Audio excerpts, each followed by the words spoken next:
42:46 ஆண்டவர் சொல்கிறார், சோதனைக்குட்படாதபடி. அப்போ ஏதோ ஒரு சோதனை வரப்போகுது, அதுலயே நீங்கள் விழாதபடிக்கு ஆண்டவர் உங்களுக்கு என்ன சொல்கிறாருன்னா ஜெபம் பண்ண சொல்கிறார்.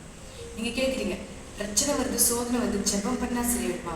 ஜெபம் பண்ணா அதை மேற்கொள்ளுகிற, அதை நிற்கிற, அதை தாண்டி விடுகிற பலத்தை கொடுப்பார். சோதனையில விழுந்து விட மாட்டீர்கள், சோதனையில நின்று ஜெயிப்பீர்கள். சோதனை நின்று ஜெயிக்கக்கூடிய பலனை கர்த்தர் உங்களுக்கு கொடுப்பார். அதனால ஆண்டவர் சொல்றார், சோதனை வரப்போகிறது, எழுந்திருந்து ஜெபி.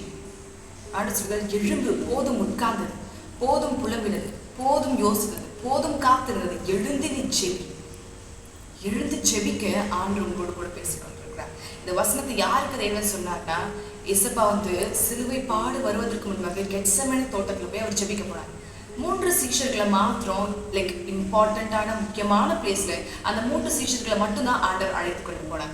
அப்போ அந்த 3 சீஷர்களையும் அழைத்து கொண்டு போய் அவர்களை ஜெபிக்கும்படியாக ஒரு இடத்துல விட்டுவிட்டு அவர் தூரமாய் தனியா போய் அவர் ஜெபிக்கிறார். அப்படி தனியா போய் ஜெபிச்சுட்டு அவர் திரும்பி வந்து பார்க்கும் பொழுது அந்த சீஷர்கள் என்ன பண்றாங்கன்னா, அவங்க தூங்கிட்டு இருக்காங்க.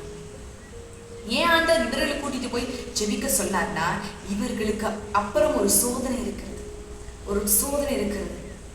ஆண்டவரை பிடிக்க போறார்கள், சீஷர்கள் சிதறடிக்க போறார்கள், ஒரு பெரிய சோதனை, ஒரு மரண பயம், ஒரு திகில் ஏற்பட போகிறது. அப்போ அதெல்லாம் அவர்கள் நின்று ஜெயிக்கணும்னா அவர்களுக்கு ஜெபம் அவசியமா இருக்கிறது, அவர்களுக்கு ஜெபம் தேவையா இருக்கிறது. அவர்கள் அதை அறியாமல் அவர்கள் என்ன செய்கிறார்களா, தூங்கிக் கொண்டிருக்கிறார்கள். வரப்போகிற காரியங்கள் நமக்கு தெரியாது, நமக்கு ஒன்றும் விளங்காது, ஆனா கர்த்தருக்கு எல்லாம் தெரியும். அதனால அவர் சொல்கிறார், எழுந்திருந்து செவி, போதும் எழுந்திருந்து செவி. நீ ஜெபித்தா மட்டும்தான் காரியத்தை உன்னால சாதிக்க முடியும், நீ ஜெபித்தா மட்டும்தான் காரியங்கள் உன்னால செய்விடும். அப்போ நீ எழும்பி ஜெபிக்கணும். எந்த ஒரு சின்ன காரியத்தையும் அலட்சியமா எண்ணாதீர்கள், அசட்டை பண்ணாதீர்கள், குறைவா நினைக்காதீர்கள். கர்த்தருடைய கரத்துல எது கொடுத்தாலும் அதற்கு பின்பாக 1008 நோக்கங்களும் திட்டங்களும் இருக்கும். அதனால ஆண்டவர் சொல்றார், எழுந்திருந்து நாம் ஜெபிக்கின்ற பிள்ளைகளாக இருக்கும். ஜெபம் அவசியமான ஒன்று, ஜெபம் தேவையான ஒன்று. நீங்கள் ஜெபித்தால் மாத்திரமே பெரிய பெரிய காரியங்களை உங்களால செய்ய முடியும். ஜெபியுங்கள், எழுஞ்சி ஜெபிங்க. கர்த்தர் உங்களுக்கான மகிமையான காரியத்தை செய்ய போதுமான தேவனா இருக்கிறார். அந்த சோதனையில உங்களால நிற்க முடியும், அந்த சோதனையில நீங்க ஜெயிச்சு நின்றுவீங்க.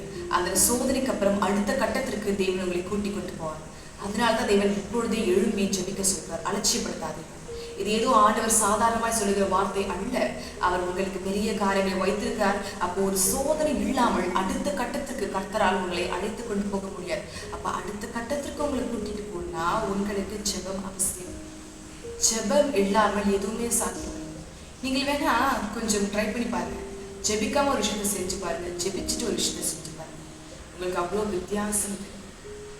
ஜெபிச்சுட்டு செய்கிற காரியங்கள் அத்தனை ஆண்டவரே காரியத்தை செய்வார். அவர் முன்பாக போவார், வழிகள் வாசல்களை திறப்பார், தடைகளை உடைத்து போடுவார், சீராய் சிறியாய் அந்த பாதை அழகா இருக்கும்.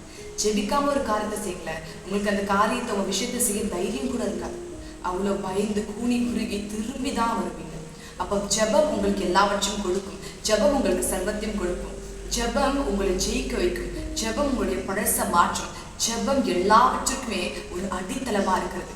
ஜெபம் இல்லாமல் நீங்க எந்தெந்த காரியத்தை செய்வீங்களோ அது கடைசி வரையும் நிற்காது. ஒரு கட்டத்துல அது ஒன்றும் இல்லாமல் போயிடும். எந்த காரியத்தை ஜெபத்தோடு நீங்க ஆரம்பிக்கிறீங்களோ அந்த காரியம் கடைசி வரையும் நிற்கும். அப்போ சோதனை வருதுன்னா சோதனை பார்த்து பயப்பட தேவை. ஆண்டவரே, இந்த சோதனை நிற்க எனக்கு தெம்பியும் பலத்தையும் கொடுங்க, இந்த சோதனை ஜெயிக்க எனக்கு ஞானத்தை கொடுங்க. ஞானத்திற்காக, அந்த சோதனையிலே ஜெயிக்க பலத்திற்காக நீங்க ஜெபிக்கணும். ஜெபம் ஒன்றுதான் எல்லாவற்றையும் மாற்றும், ஜெபம் ஒன்றுதான் சர்வத்தையும் மாற்றும், ஜெபம் ஒன்று போதும் சகலவற்றையும் மாற்ற போதுமான ஒரு விஷயமா இருக்கு. ஜெபத்துல நீங்க உறுதியா இருங்க, ஜெபத்தை அடித்தளமா வைத்துக் கொள்ளுங்க, ஜெபத்தை நம்பிக்கொண்டுங்க. கர்த்தர் உங்க வாழ்க்கையில செய்ய போகிற மகிமையான காரியத்தை கொஞ்சம் பொறுத்திருந்து பாருங்க. இந்த சோதனை ஜெயிக்கணும்னா முதலாவது எழுந்து ஜெபிங்க. போதும் அழைச்சி வரும், எழுந்து ஜெபிக்க கற்றுக்கொள்ளுங்க. வருக ஆண்டவர், இந்த சோதனை ஜெயிக்க, இந்த சோதனை நிற்க எனக்கு கிருபையும் பலத்தை கொடுங்கன்னு சொல்லிட்டு ஆண்டவர்கிட்ட கொஞ்ச நேரம் நம்ம எல்லோரும் ஜெபிக்க பாட்டுகிறேன். ஆராதிக்கும் என் தேவனே, வல்லமையானவரே, பரிசுத்த தேவனே, உடைய நாம மகிமைக்காக இதோ வந்திருக்கிறோம் ஆண்டவரே. அப்பா, இந்த சோதனை ஜெயிக்க கிருபை கொடுங்க ஆண்டவரே.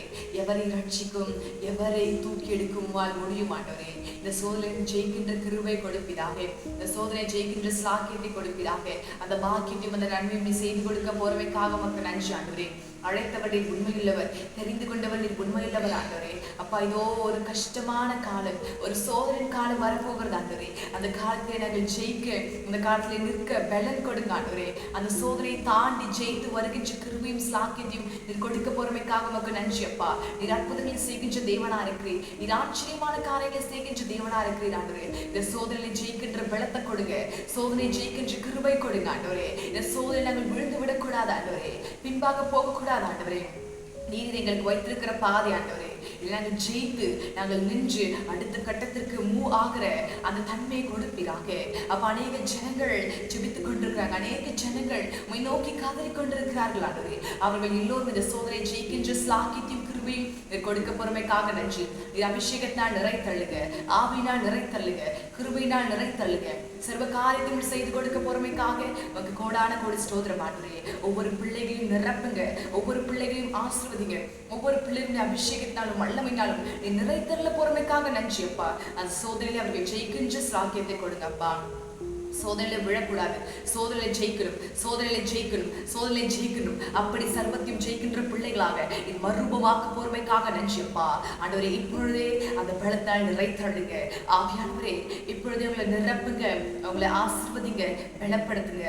சத்துவத்தால் நிறைத்தள்ள பொறுமைக்காக உமக்கு கோடான கோடி ஸ்தோத்திரம். அவர்கள் ஜெயித்து நிற்கிற பிள்ளைகளாய் நீ மறுரூபமாக்குங்க சுவாமி. சர்வத்தையும் செய்து கொடுங்க, ஆசீர்வதிங்க, பலப்படுத்துங்க, வழி நடத்துங்க ஆண்டவரே.